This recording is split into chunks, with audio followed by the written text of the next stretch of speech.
Per guida ai campionati siamo con Gabriele Posocco. Gabriele, un cognome che qui a Vittorio Veneto 2 anni fa ha significato molto. Comunque, per quanto riguarda i giovani, oltre a te e anche i tuoi compagni giovani, avete fatto bene ultimamente.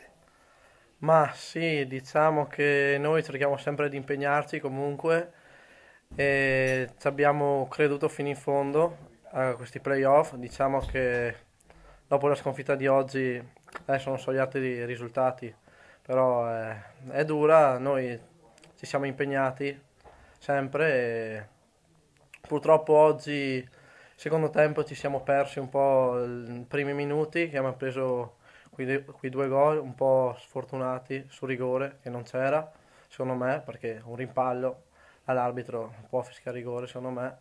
Poi un errore difensivo, vabbè, hanno fatto il 3 e là purtroppo la partita è andata tutta in salita e niente. È andata sì in salita, comunque ci avete messo impegno perché avete trovato il gol del 3-1 con Della Bianca. Sì, è vero, però dovevamo e potevamo fare meglio, abbiamo giocato poco e mm, niente, volevamo vincerla, dovevamo vincerla per credere in questi playoff e purtroppo è andata male. Comunque il risultato nel complessivo del campionato rispetto a come siete partiti si può definire positivo. Sì, senza dubbio siamo partiti, diciamo, male, ci davano per perdenti all'inizio, cioè siamo partiti come una squadra che doveva salvarsi a malapena, con giocatori andati via dall'anno scorso, quindi senza pezzi pregiati e siamo partiti bene, poi siamo calati e poi invece abbiamo fatto un buon periodo da fine dicembre fino alla fin fine, fino alla scorsa partita col Calvi, che ce le siamo giocate tutte, anche questa alla fin fine ce la siamo giocata, a parte quei minuti, quei 20 minuti di secondo tempo che ci siamo persi, ce le siamo giocate tutte e avevamo fatto 19 punti in 10 partite, che era davvero una bella media, solo una sconfitta e stavamo andando bene. Siamo ora con Giuseppe Tom, mister. Partiamo da un episodio, il calcio di rigore. Sì, sì, io posso capire che l'episodio possa essere evidenziato, però non dobbiamo appenderci a queste cose. Sinceramente, l'arbitro era lì e fischiato, io da 70 metri non posso giudicare e non mi voglio assolutamente appendere a questo episodio perché non è neanche giusto. Bisogna rendere onore e merito agli avversari che hanno fatto una buonissima partita e sono dimostrati una squadra completa.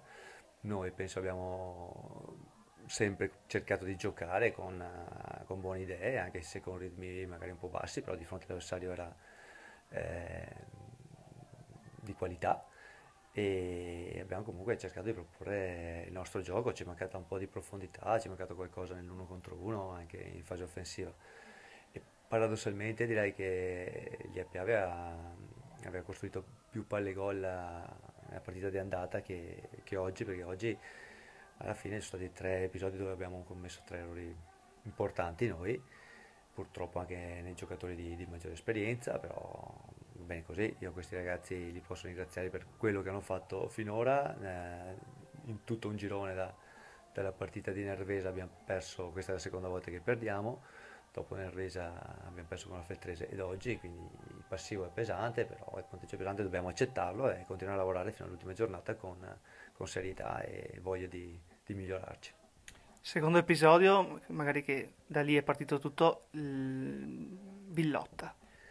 Sì, Villotta aveva avuto un problemino, ma dopo venerdì sera, sabato mattina aveva sentito qualcosina, però oggi mi aveva assicurato che ce la faceva e lì ho sbagliato io, perché quando c'è stato qualche dubbio non sono mai caduto nella tentazione di far giocare, di schierare in ogni caso il giocatore interessato e oggi mi prendo la responsabilità perché dovevo intervenire prima di iniziare la partita già in serata di sabato e cambiare la formazione, però mi ha assicurato che le cose miglioravano sia ieri che questa mattina, quindi ho accettato il rischio e purtroppo abbiamo pagato. C'è da dire che comunque Maiutto che l'ha sostituito ha fatto secondo me un'ottima gara, è entrato con personalità, con tranquillità e ha dimostrato che può reggere anche il ruolo in questa categoria. Anzi, sono molto contento di averlo messo alla prova in quella posizione, perché adesso sappiamo che almeno abbiamo un'alternativa. Può dirsi chiuso il discorso playoff dopo questa bella cavalcata? Sono 12 punti, mi sembra. 6 sulla Lia Piave in questo momento. Se guardiamo Lia Piave. Sì, però mi sembra noi dobbiamo guardare Nervesa. Sì. Quindi beh, noi cercheremo di vincere la partita intanto con il Nervesa domenica prossima e poi ci aspettano altre 2 partite. Il calcio è strano, non si sa mai cosa succede. Ripeto, vogliamo onorare fino in fondo questa stagione che mi sembra... Per come è partita. Sì, sì, perché come partita nessuno ci dava molto credito, una squadra di ragazzi giovani, assemblata un po' anche diciamo, in tempi ristretti. Penso che i giovani abbiano avuto una buona maturazione, anzi hanno dimostrato anche oggi buona personalità, buona tranquillità, hanno reagito bene. Si siamo trovati dopo l'uscita di Villotta con 3 fuori quota in linea difensiva contro una squadra veramente in gamba, però abbiamo secondo me gestito bene le situazioni, ho visto dei giocatori che stanno maturando e penso che partite come questa servono anche a loro per fare esperienza, per capire cosa ci vuole in più per essere all'altezza in queste gare.